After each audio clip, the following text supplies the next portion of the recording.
যুদ্ধের আকাশে নতুন মারণাস্ত্রের ছায়া মানুষকে আতঙ্কিত করছে।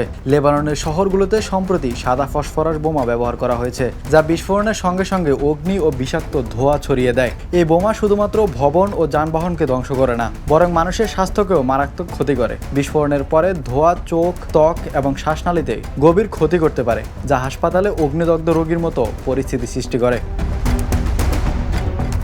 একই সময়ে ইরানের আকাশে দেখা যাচ্ছে কালো বৃষ্টির ছায়া, যা বলা হচ্ছে নতুন প্রকারের রাসায়নিক অস্ত্র বা ক্ষেপণাস্ত্রের প্রভাবে। এই কালো বৃষ্টি শহর ও গ্রামাঞ্চলে ধ্বংসের পাশাপাশি দীর্ঘমেয়াদী পরিবেশগত বিপর্যয় সৃষ্টি করতে পারে।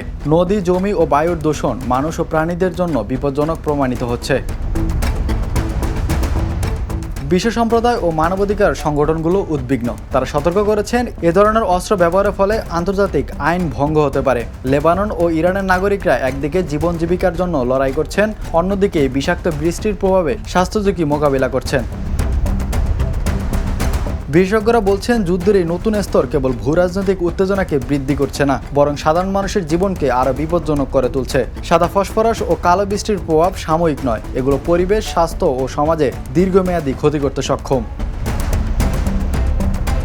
আজকের পরিস্থিতি আমাদের স্মরণ করিয়ে দেয়, যুদ্ধ শুধু সেনা বা রাষ্ট্রের লড়াই নয়, এটি সাধারণ মানুষের জন্য একটি ভয়ঙ্কর বাস্তবতা। তাই আন্তর্জাতিক পর্যায়ে সতর্কতা ও শান্তি প্রচেষ্টা আরও জরুরি হয়ে উঠেছে।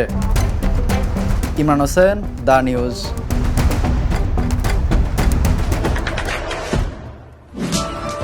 দেশে দেশে সবার সাথে দ্য নিউজ।